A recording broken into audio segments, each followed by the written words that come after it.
Well,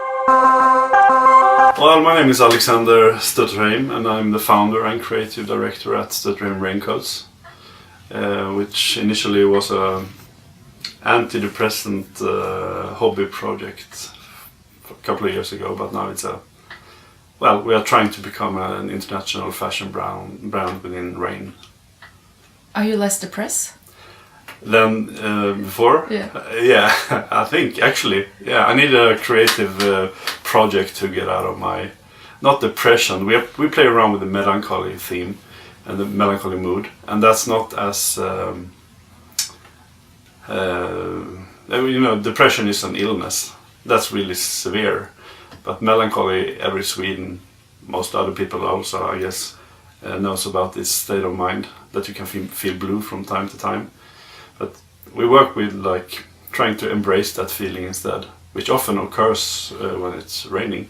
So that's the connection between those two.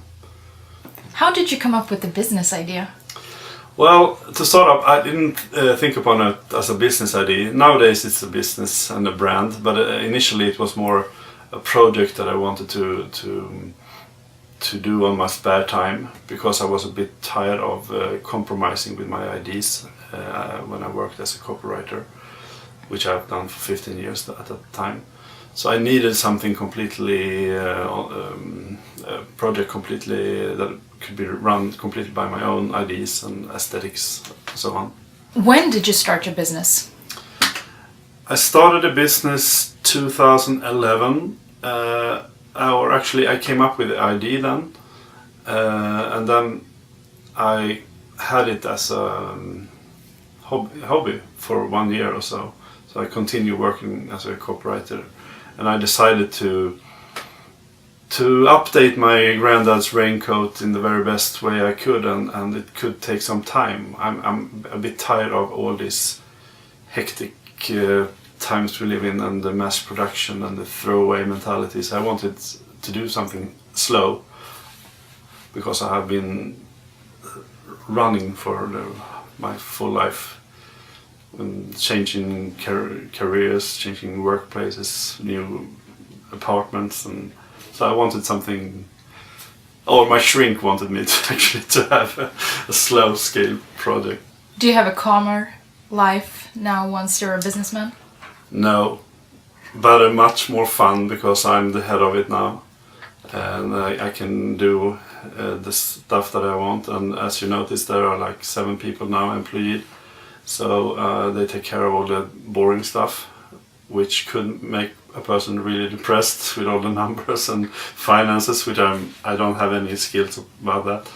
So yeah, I'm a bit calmer now, actually. Yeah, I could say, but it's from time to time when we launch new items or add items to my collection, then it's very stressful, and we go to trade shows and well, but most of the time now it's better than before, because I'm in not in the passenger seat anymore. I actually run this business and brand. You do. So why raincoats? It could have been a novel. It could have been a painting if I were good in writing or painting. It was just that I wanted to express myself in some way, and I had felt that for a couple of years, until I actually was on my way to a meeting, and it was a downpour outside, and my umbrella was broke, and I just had this white Gore-Tex jacket, which make me look like a golfer lost in town, or like I was off to climb a mountain or something. And I was a bit early to the meeting, so I stopped by have a coffee, and I just studied how other people were dressed in the rain, and realized most of them wasn't properly dressed. I thought they had a broken umbrella or a newspaper over their head, and they scattered from one doorpost to another to hide themselves from the rain. And I thought that was kind of a shame. Of course there are trench coats, like Burberry trench coats and so on, but and then I didn't think about that much more. I just found it a bit strange and odd that people didn't protect themselves in a more fashionable way. And then just a couple of weeks later, totally accidentally, I found my granddad's old fisherman's coat in a barn outside Stockholm in the Stockholm archipelago. He had recently passed away, so we went through his stuff, and on a wall, on a nail, it was hanging, his old fisherman's coat from the 60s, I guess. And I tried it on. He was a bit smaller than me, so it was really tight. But it had a very great look, and it was like vintage, and it was a rubberized surface. And I decided to buy one when I got back to Stockholm. But I couldn't find them. They were like, the Gore-Tex market for fabric have taken over this industry. Because in the 60s and 70s, most people had these raincoats or fisherman's coats in when they were out in their summer houses or even in town. So the idea was to make an homage for my granddad, to update it and make a more city-like version of it. But it's a small segment in the fashion world. Is it profitable to make rain jackets? It haven't been that for 3 years, but now it is. It's starting to be that, at least. I didn't know anything about this industry, because when I was a copywriter, I could write a copy and then I could send an invoice, and then I got the money, and then that's it. But when you produce actual products, you need to buy the material, you need to produce them, you need to pay salaries to the seamstresses, and then hopefully you can sell them to retailers, and then eventually, hopefully, they will pay you. So there's a cash flow issue. I didn't know anything about this before, and I'm just starting to understand it. But I have a CEO now who understands the business side of it. But we are selling really well, but it takes time to build a brand, invest in a lot of stuff, and well, we make actually a small profit now. But as we do that, we immediately hire people. So people think I'm a millionaire now, but I'm not. But I have at least a salary now. I didn't have that for the first 2 years. So it takes much longer time to see a result in this business, you mean? Yeah, and then it does. But we had extremely luck. We have very high-end retailers. We have a lot of press, and so we have been lucky in that way. So it must be very, very hard for other brands that are new, that doesn't get this kind of attention as I have. So it's a really tough business. How come you do get all of the attention? You must be very good at marketing. I think we are a bit odd in several ways. We just make one thing and we do it the best we can. Other brands, they make sneakers and suits and everything, but we just make raincoats. Or actually now we are doing umbrellas as well, but we stick to one thing, and so people kind of like when we are doing one thing properly and not trying to do everything. And they also like this that I mentioned earlier, the melancholy thing, that we are not all about buy our stuff and become happy, but we try to explore this melancholy mood that often appears when it's raining, and try to embrace that feeling and try to play with it and in different ways, and well, people like that, the darker sides, even though we do it with a lot of humor as well, I hope. So you can say it's a very niche brand, and we have this story, of course, that people think that I made up because I was a copywriter, but it's actually true, with my granddad's coat and Swedish heritage, and we are doing them by hand, and there's like slow scale, and it's extremely important. And that's not words. I mean it, because I'm really tired of this throwaway society we live in. So I want to like be an antidote for that if I can, to make raincoats that could last for 25 years or something. Is it profitable? To be focusing on quality. Yeah, I hope. We have to see that. I think it will be, because it rains a lot all over the world. So if we can build a brand and we can go out on new markets and meet the needs of both women and men on different markets, I think we have a market, yeah. Who's your customer? Well, we have every type of customers actually. We have these super hipster guys in New York like Jay-Z, Kanye West, and like these celebrities buying the coat. But I'm equally happy when there's an old couple from Norrköping, for example, buying the coats for going berry picking in the forest. Or we can have this young hipster Södermalm type, or we can have a posh lady from Östermalm, the more posh area of Stockholm, and well, it's basically everyone. It's a unisex coat, and most of the people trying it think it's a good fit. I worked extremely hard with the cut and the design of the coat. Even with being a smaller brand, you're already made it into Barney's in New York, and you have celebrities such as Jay-Z wearing your clothing. Can you explain your marketing and sales strategy? Yes, that's very easy because we don't have any.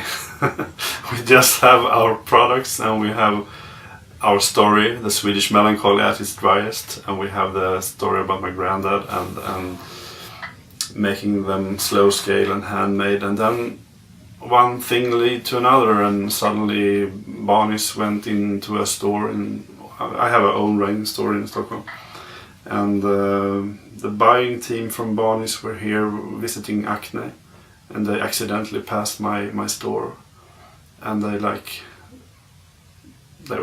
said they were blown away by the coats and the brand, and they were very, very fond of me doing one thing honestly and personally, and so they like, we will order coats from you to try, and that was 1 year ago now. Do you think that's the trend, to focus on one thing?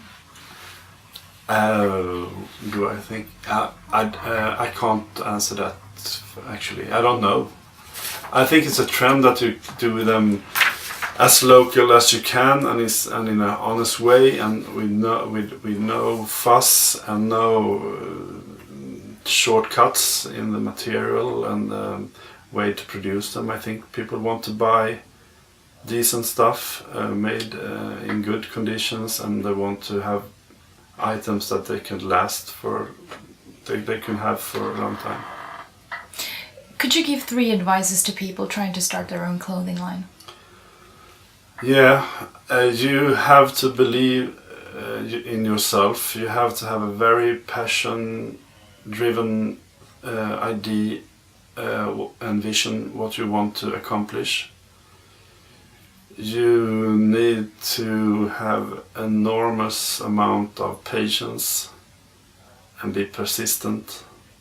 You need to have this story, I think, actually, because it's not, you can't just make one product. You need to have a more deep communication with your brand to the clients, I think. You need a good accountant to keep track of finances, which I didn't have the first 2 years. And you need to have a good shrink that can handle all your neurosis. Mainly for me, it had been a financial neurosis. I had to sell my apartment. It's very stressful to know that you don't make any money out of it, because it takes time. But eventually, if you stick to your concept and develop it and have good people working with you, you might succeed. But it's a war. When we're going to trade shows, there are like thousands of brands, and everybody wants to get into Barney's. So it's not easy. It's not just, you can't wake up one day and say, oh, hey, I will cut a raincoat out of this material, and then it's a long and tough journey, and fun, of course. It's a way of living. For me, it seems so amazing to have an idea and then going from an idea to actually make a brand and build a company. Yeah. How has it been? It has been very surreal because I still look upon it in one way as my idea and my project. And suddenly there are like budgets. I didn't make a budget for like 2.5 years, so that could be another tip, to actually make a budget. But going from this idea, from the basement, and to like this, we're having like 300 retailers at the moment now.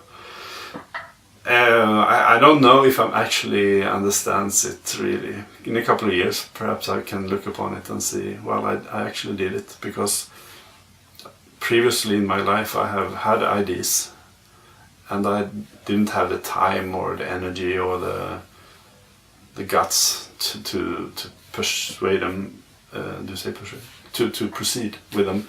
And but for this one I really decided that I should go from A to Z without getting tired, and that I can see that I have actually succeeded with. So that's me and my shrink are very proud of that. That I didn't get bored during the process. I have 2 more questions. Yep. The one is, do you think it's good for people that running their own company to have an extra income during the startup process? Yeah. Or else... Maybe you can phrase it in your own words. Okay. Because, I think it's good that you have a day job, or in the startup phase, or if you have a really good idea, you could try to pitch it to an investor or to the bank. An investor, of course, have their share of the company then, and you can't be as influent. You have to listen to them and like do reports, and that's kind of stressful, I could imagine. Or you can go and sell your apartment or whatever, take loans at the bank and go for it. But if you are a bit less bold, you probably should stick to a day job for a year or 2. Depending on if you invent something amazing, people will pick it up and help you. But my last question is, I hear from your colleagues, or I hear from your employees, that you're really good at social media, and also seen your Twitter. You write a lot. How do you market your company? we don't do any advertising. We don't have any budget for marketing. And when I started this again hobby project, I wrote about it on my private Facebook account. Like now I'm doing trying to do a raincoat, and people thought, "Oh, you're a crazy guy." And they followed this project, and then I like switched the account to a more professional after a while. But I kept writing very personal things, and probably a PR agency would say I'm totally nuts and I need a strategy for social media. But I don't have that, and I'm a bit boundless, so I write whatever or post whatever I come to mind. So I don't have any strategy. So I don't know if I'm good at it, but it's a way of me expressing the brand and what I'm doing. So I don't. Sometimes I is a bit too trigger happy and like publish prototype of items that even the board or my colleagues know about. So they're like, "Oh, shall we do that piece of rain cape now?" So sometimes I need to hold back, but I'm not good at that. But I need to be a bit better on that. So I'm just writing straight out from my heart, personal things or brand-related stuff, or I don't think much about it. It's just a channel for me to express myself.